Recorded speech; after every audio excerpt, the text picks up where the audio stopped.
Je vais l'appeler marche et puis je vais mettre son background en vert.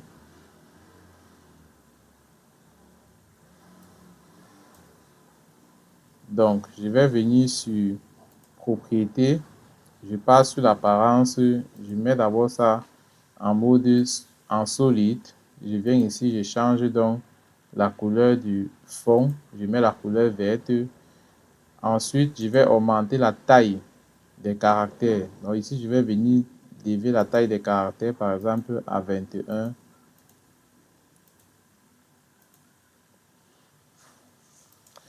Une fois que c'est bon, je vais donc utiliser l'outil texte pour numéroter les différentes étapes. Donc je prends donc l'outil texte, je viens ici, j'appelle ça étape 1. Étape 1. Je vais augmenter la taille. Je mets ça en taille 18, couleur noire. Et puis, je vais un peu essayer de l'arranger. Je fais la recopie pour les autres étapes. Ça, c'est l'étape 2. Donc, commençons par l'étape 0. Ici, c'est l'étape 0. Ici, c'est l'étape 1.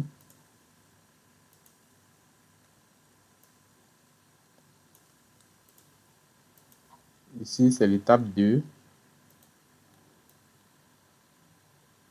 Et enfin, l'étape 3.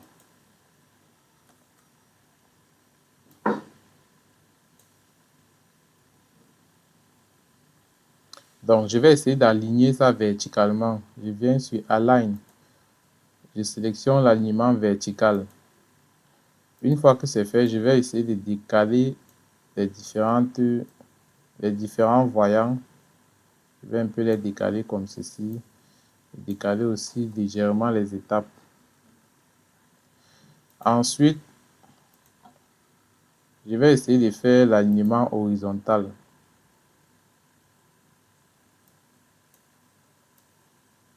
Je sélectionne les deux outils. Je viens ici sur Align. Je choisis cette fois-ci l'alignement horizontal.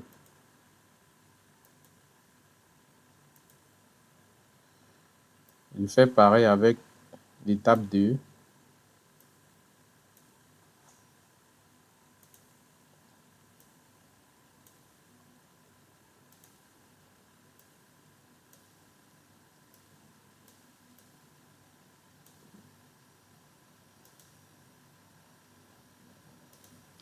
Maintenant, on constate bien que chaque étape est effectivement alignée avec son voyant.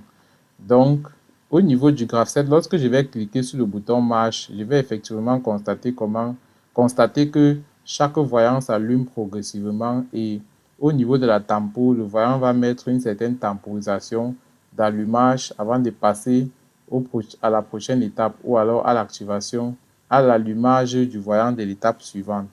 Donc, je vais venir au niveau du PLC. Je vais lancer la simulation. Je clique sur Start Simulations.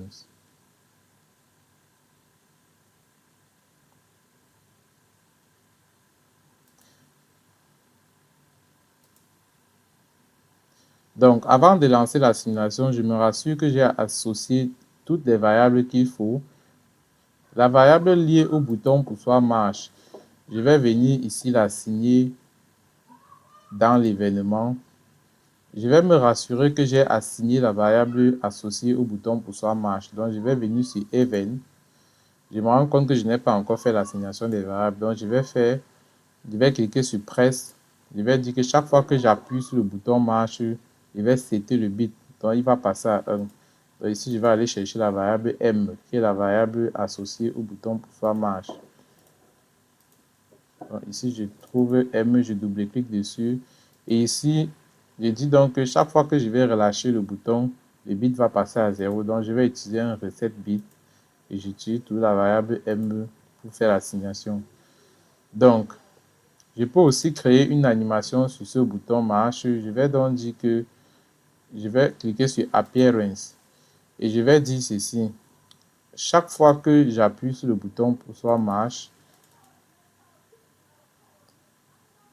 Lorsque je double-clique, ça me donne le 0 et le 1. C'est pour dire que lorsque le bit interne de ce bouton-ci est à 0, la couleur de fond reste la couleur verte, comme vous voyez le background color. Maintenant, lorsque je vais donc appuyer sur ce bouton, son bit interne va passer à 1 et puis la couleur de fond va changer. Ce que j'aimerais, c'est que la couleur de fond passe au vert clair. Donc, c'est ce qui va se passer et c'est quand je vais relâcher le bouton que ça va rentrer à la couleur vert foncé. La couleur verte foncée, autant pour moi. Donc, je vais venir au niveau du main et je vais lancer la simulation. Je clique sur Start Simulation et je clique sur OK. Je vais patienter le temps que PLC Sim s'ouvre.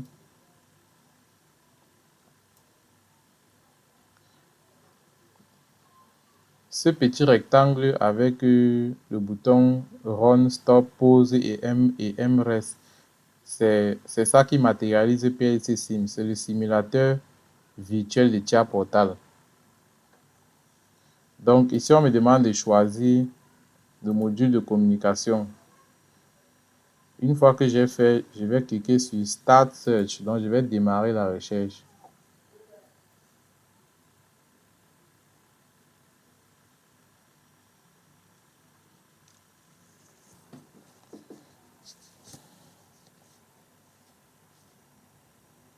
Là, maintenant, le PLC Sim est en train de chercher l'adresse IP de mon automate. Donc, il cherche cette adresse IP nommée 192.168.0.1. Donc, une fois qu'il a trouvé l'adresse IP, on constate bien que le fond de l'automate devient orange pour matérialiser le fait que la connexion a été parfaitement établie et que je peux donc charger le code dans l'automate.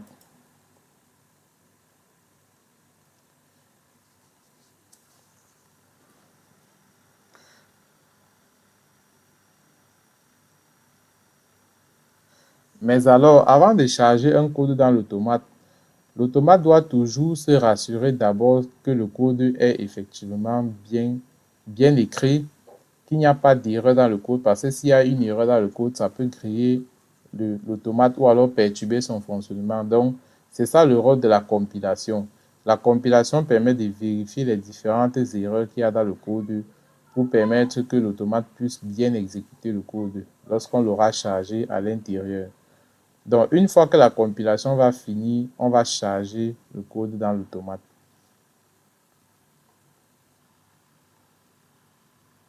Donc, nous constatons effectivement que la compilation s'est bien déroulée et nous pouvons regarder le message.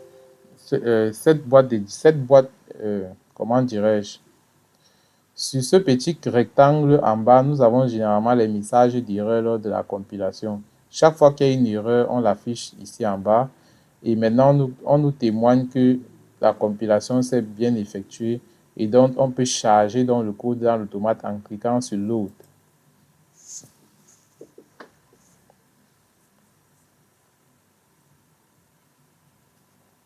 Une fois que c'est fait, on peut donc mettre notre CPU en mode Run. Donc on va cliquer sur Start Module et on va constater que le CPU passe en mode Run. Donc c'est le CPU de PLC Sim. Maintenant qu'on a donc connecté notre automate avec PLC Sim, on va donc lancer la liaison en ligne. Donc on va cliquer sur Go Online. On passe en mode en ligne. On se connecte avec notre automate virtuel.